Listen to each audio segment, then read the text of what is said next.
Pont-Neuf, l'émission consacrée à l'actualité du livre sur Radio J. Invité de Pont-Neuf aujourd'hui, François Pupponi pour son livre « Lettres à mes compatriotes musulmans » paru aux éditions du Cerf.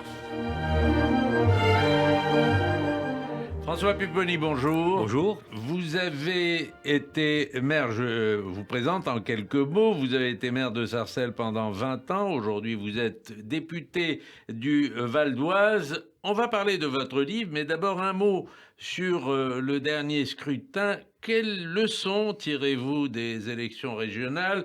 Vous applaudissez au regain de la gauche ou vous vous lamentez devant les ravages de l'abstention? D'abord, je me lamente devant les ravages de l'abstention. Une ville comme Sarcelles a à peine atteint les 17-18% de participation.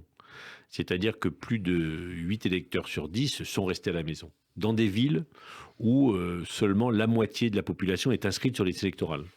Ce qui veut dire que quand on est à 17% de participation, ça représente 9% des habitants. Donc ça n'a plus aucun sens démocratique. Et c'est la porte ouverte à tout. C'est-à-dire que n'importe qui peut arriver et avec quelques milliers de voix être élu conseiller départemental, conseiller régional ou maire ou demain député. Donc ça pose un vrai problème démocratique. Alors le PS s'enorgueillit quand même d'avoir emporté 5 régions en métropole. Est-ce que c'est le début d'une remontée ? Non, sincèrement, je pense qu'on ne peut pas tirer les leçons de ce scrutin comme on avait du mal à tirer les leçons du scrutin des municipales. Il y a un effet primo-sortant, puisque les sortants, que ce soit au municipal, au départemental ou au régional, ont eu à gérer la crise du Covid, et donc ils ont apporté des services aux populations. Deuxièmement, on a fait des élections un peu précipitées, on ne connaissait pas trop la date, donc les candidats qui n'étaient pas connus ont eu du mal à faire campagne. Et troisièmement, avec l'abstention, ça n'a pas de sens. Comment analyser lorsque uniquement, je répète, 20-30% des électeurs se déplacent? Que pensent les 70% autres? Et dans le cadre d'une autre élection, viendront-ils voter? Et si oui, pour qui? Donc on ne peut pas en tirer. Maintenant, le PS a fait des scores intéressants dans les régions qu'elle dirigeait. Je suis beaucoup plus sceptique sur la stratégie du PS en Île-de-France. Est-ce que vous maintenez, François Pupponi, comme Manuel Valls, qui a deux gauches françaises, vous le dites d'ailleurs dans le livre, et que ces deux gauches sont irréconciliables? Oui, moi je partage l'avis de Manuel Valls, c'est ce que je pense. J'ai quitté le Parti socialiste pour cette raison-là. La question, c'est, au Parti socialiste, quelle est notre stratégie, quelle est notre ligne, et devons-nous faire, je leur dis, doivent-ils faire des accords électoraux avec des gens comme la France Insoumise, comme les Verts, qui ont des positions qui sont diamétralement opposées aux miennes, par rapport à l'islam radical ou pas, par rapport à Israël. Moi, j'ai toujours été un ami d'Israël. Quand j'entends aujourd'hui les positions de la France Insoumise ou des Verts par rapport à Israël, je ne peux pas passer d'accord avec eux. On ne peut pas être en désaccord sur des points aussi importants que la politique internationale ou les relations avec l'islam radical et l'islam politique et faire des accords avec. Il y a des choses que je ne sais pas faire. Voilà, je ne sais pas. Donc moi, je considère qu'effectivement, dans ces cas-là, nous sommes effectivement avec deux gauches qui sont irréconciliables. Vous tirez à boulet rouge d'ailleurs sur Terra Nova, qui est quand même un think tank socialiste. Et vous dénoncez les rapports de Terra Nova qui rêveraient de transformer, dites-vous dans le livre, les émigrants en nouveaux prolétaires. C'est ça ça l'objectif. C'est un nouveau prolétaire accessoirement en client. Voilà. Non mais c'est un peu la stratégie d'une certaine gauche qui a longtemps défendu les classes laborieuses, les prolétaires, qui s'aperçoivent qu'il y en a de moins en moins, et en tout cas qu'ils n'arrivent plus à récupérer, et qui se disent il y a un potentiel électoral important dans les territoires avec les jeunes issus de l'immigration. Voilà. Et donc, essayons de récupérer cet électorat-là pour gagner des élections. Voilà. Mais alors, j'allais dire, pourquoi pas qu'on essaye de convaincre des électeurs de voter pour soi, ça ne me choque pas quand on fait de la politique. Le problème, c'est tout le discours victimaire voire indigéniste, qui est tenu en disant la France est responsable, et donc en crédibilisant le discours de victimisation et de culpabilisation de notre pays vis-à-vis d'une partie de la jeunesse. Et donc ils incitent, ils confortent ces jeunes dans le ressenti qu'ils ont vis-à-vis de l'État et de la France et de la République, et en faisant ça, ils crédibilisent le discours indigéniste, racialiste, etc.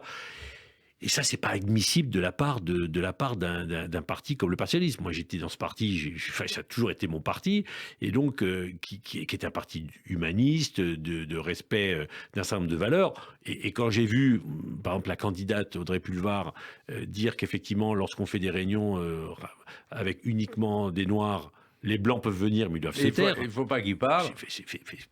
C'est la négation même du côté universaliste du socialisme. Voilà.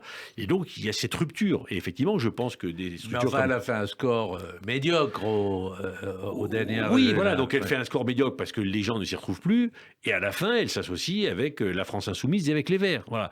Voilà, donc cette stratégie-là ne me convient pas, et je pense qu'effectivement, des structures, des think tanks comme Terra Nova ont une part de responsabilité dans l'élaboration et la conceptualisation de toutes ces théories-là.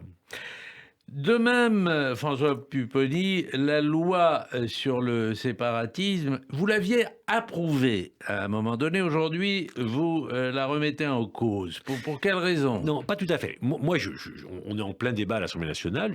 J'ai voté cette loi en première lecture. Je la voterai en deuxième. Vous faites d'ailleurs un certain nombre d'amendements, si j'ai bien compris. Elle va dans le bon sens. Elle désigne qui est l'adversaire, l'islam radical et l'islam politique. Elle fait des avancées, c'est-à-dire qu'elle pose des choses importantes, mais j'ai dit au gouvernement que malheureusement, elle ne réglera pas le problème. Donc, elle a un intérêt certain, elle a le mérite d'exister, mais on sera obligé de nouveau de légiférer parce que je considère que nous n'anticipons pas le coup d'après. Je prends un exemple très précis. On a beaucoup légiféré pour empêcher l'enseignement à domicile, parce qu'on savait que certains réseaux prenaient les jeunes et les enfants très tôt pour essayer de les manipuler. Mais ces réseaux-là, qui ne pourront plus faire d'enseignement à domicile, ouvriront des écoles hors contrat. Et donc, si on ne réglemente pas l'ouverture d'écoles hors contrat, on aura des difficultés. Voilà. Et donc, le seul reproche que je ferai à la loi, c'est qu'elle n'anticipe pas le coup d'après, et donc qu'elle aura une certaine inefficacité. Et il faudra qu'on y revienne. Alors, ce livre, Lettres à mes compatriotes musulmans, qui arrive après le précédent, qui était les Émirats de la République, vous dites, c'est le sentiment de l'urgence qui m'a décidé à écrire et à publier ce qui constitue à la fois un panorama, une analyse et un appel face au risque d'incendie qui nous menace. Vous voulez aujourd'hui être un lanceur d'appel. Oui, parce que moi, je suis catastrophé que notre pays, que la France, que la République ne soit pas capable d'aborder sereinement, avec raison, la place de l'islam en France. La communauté musulmane en France est une communauté importante. Elle a pris une importance réelle. Elle a des revendications légitimes. Elle veut juste être reconnue à sa juste valeur comme d'autres religions. Elle est plus récente que d'autres religions, mais elle veut exister. Et le pays n'est pas capable de lui répondre. Alors, on a traité le problème de l'islamisme et du terrorisme, en faisant parfois des amalgames qui n'étaient pas acceptables, parce que la grande partie des Français de confession musulmane sont des Français à part entière, complètement respectueux des règles de la République, qui ne sont pas dans le séparatisme. Mais à force de ne pas répondre à leurs légitimes revendications, une partie de cette communauté peut basculer vers les islamistes. Et c'est là où moi je dis qu'il y a le feu, c'est que on voit bien que ce que j'appelle un peu les zones grises, ceux qui se cherchent encore un peu, peuvent basculer du côté un peu obscur. Et donc le risque, il est majeur. Et donc je dis, mais parlons aux musulmans, acceptons une partie de leurs revendications qui sont tout à fait légitimes, réglons leurs problèmes comme on a réglé le problème de la communauté catholique ou le problème de la communauté juive il y a maintenant presque plus de 200 ans, faisons-le pour les musulmans et on peut ensuite construire une nation respectueuse de ces trois grandes religions. Alors, comment faire ça? Parce que les lanceurs d'alerte, ils sont nombreux en France. Est-ce qu'ils sont écoutés, c'est autre chose. Et puis, le constat est connu. Vous l'aviez fait vous-même dans les Émirats de la République, qui avaient rencontré un certain écho. Aujourd'hui, vous en appelez à la constitution d'une commission nationale, une sorte de concile républicain, ou mieux, des États généraux. Des états généraux, ça servira à quelque chose? Mais moi, vous savez, je l'ai fait avec beaucoup d'humilité à mon niveau, localement. C'est-à-dire que localement, j'ai rencontré les responsables des communautés musulmanes des villes de ma circonscription, je les ai entendus, j'ai analysé leurs revendications, et quand il y a du dialogue, on arrive à s'écouter, à se respecter et à trouver des solutions. Il faut le faire au niveau national. Alors, il y a eu des embryons d'essais avec le CFCM et tout ça, mais il faut aller plus loin. Et si on ne le fait pas, on laisse la porte ouverte à ceux qui veulent faire croire que la France est islamophobe, que la France n'aime pas les musulmans, et on laisse la porte ouverte à ce que ces réseaux-là récupèrent une partie de la jeunesse, en particulier de certains quartiers. Et donc ça, c'est pas acceptable. Donc oui, effectivement, il faut qu'on ait ce dialogue, qu'enfin on ait ce dialogue. Si on ne le fait pas, alors je suis inquiet pour l'avenir de notre pays.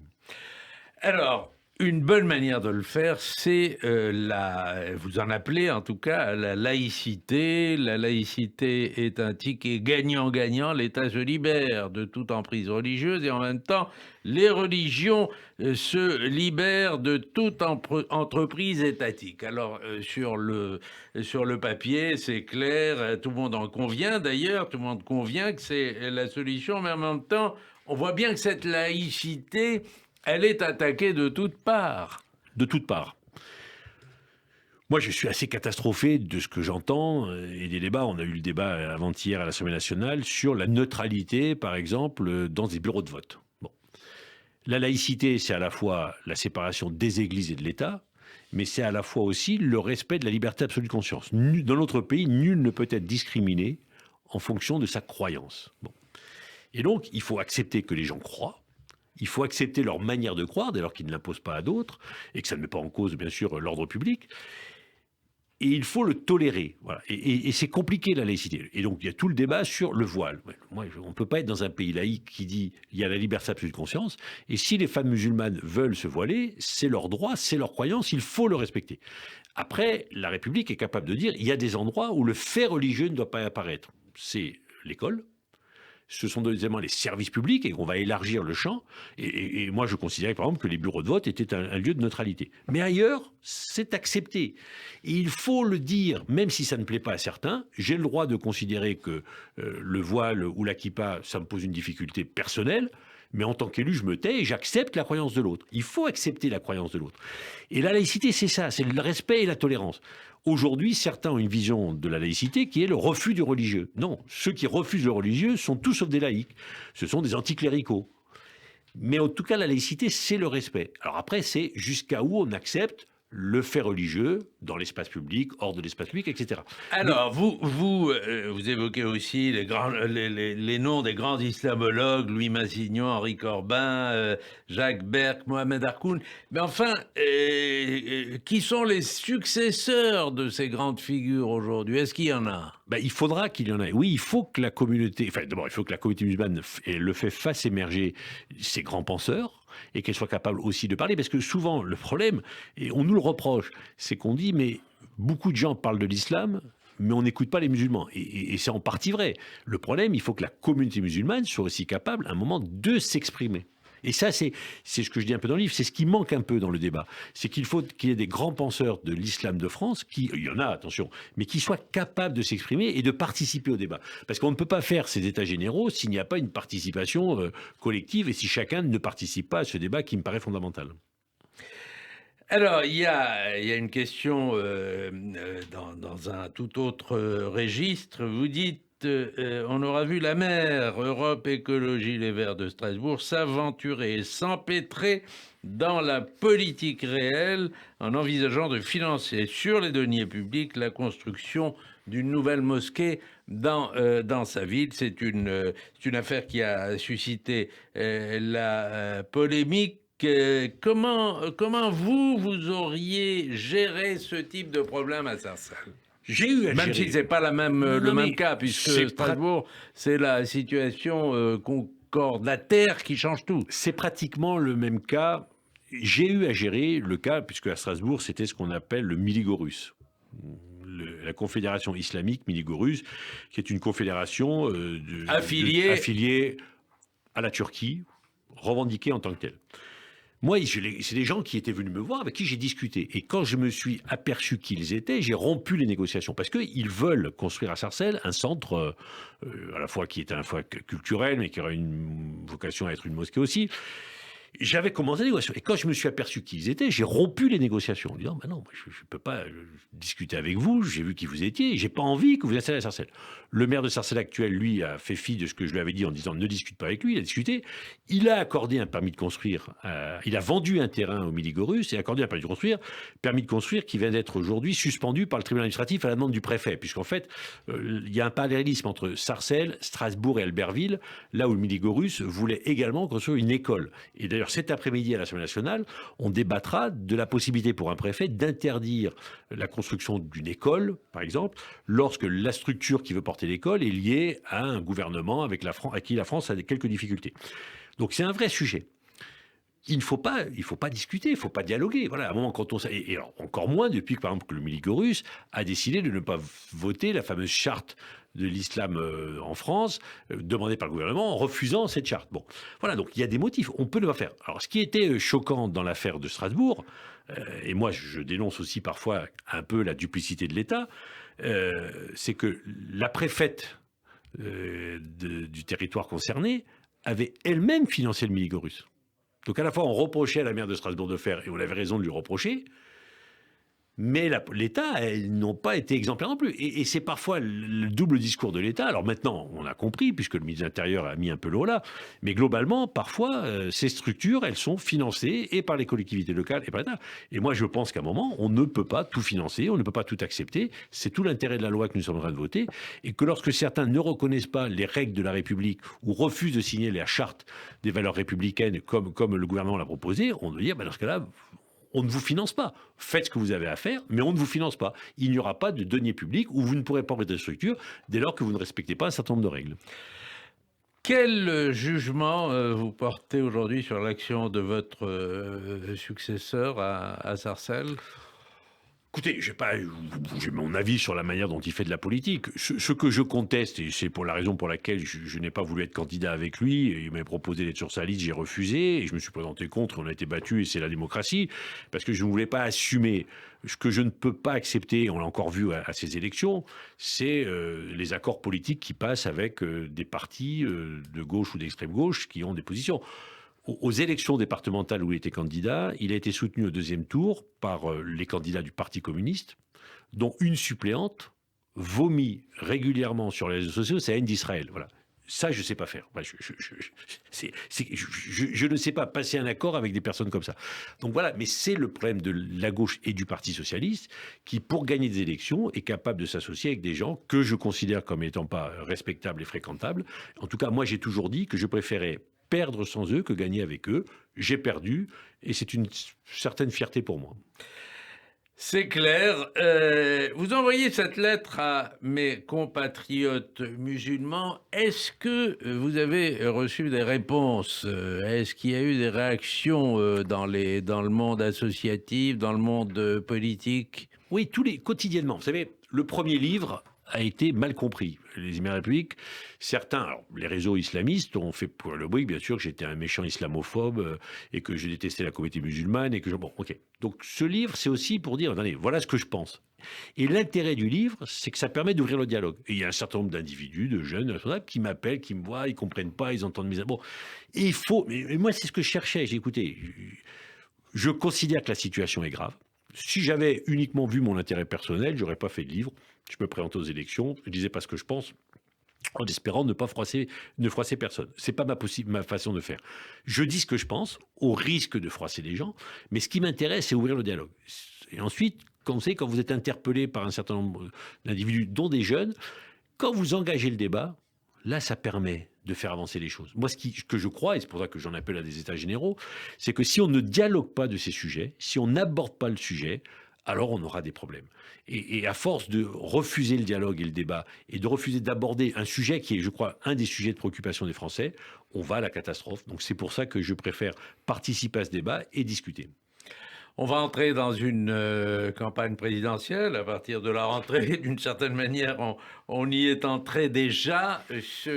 Les thèmes que vous évoquez vont être au centre de cette campagne? Je l'espère. Voilà. Si on fait encore une fois une campagne électorale où on élude une grande partie des problématiques des Français, en tout cas de ce qui leur pose des difficultés, on aura peu de participation, des candidats qui n'auront pas parlé des problèmes des Français et qui ensuite ne les aborderont pas. Oui, j'espère que la manière dont les candidats verront la nation, la République, le rapport à la religion, le rapport à l'islam seront des thèmes de campagne. Il faudra le faire avec raison, bien sûr avec passion, mais avec raison, ne pas tomber dans l'islamophobie, ne pas tomber dans la stigmatisation de tel ou tel. Mais si on n'aborde pas ces thèmes, il n'y a pas un repas en ville où on ne parle pas de ces sujets-là. Donc si on n'aborde pas le thème qui préoccupe les Français, alors oui, je suis inquiet pour l'avenir de notre démocratie. François Pupponi, député de l'Oise et auteur donc de Lettres à mes compatriotes musulmans, paru aux éditions du Cerf. Merci, bonne journée à tous.